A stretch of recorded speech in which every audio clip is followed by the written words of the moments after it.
With all the excitement around large language models and AI in general, we can expect a whole bunch of talks around the latest and greatest in terms of research, in terms of how do you apply them to real world, and learnings from those applying them to real world. Right? That's the big picture. The first track is AI in research. So this is largely about the latest and greatest in AI and research in AI, particularly large language models. How do you have smaller models? How do you have various libraries around them? All those things will come under this part.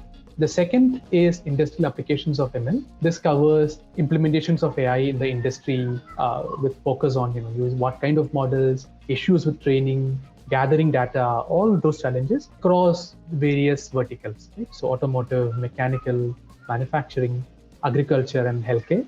And what are the challenges in each of these verticals? And what are the new innovations that we are seeing in these areas? The third track is Economies of Data Science and MLOps. This covers everything from machine learning lifecycle of any organization and how do you scale ML operations at various organizations. Right? How do you manage data? How do you manage models, particularly at scale? And this is all about that.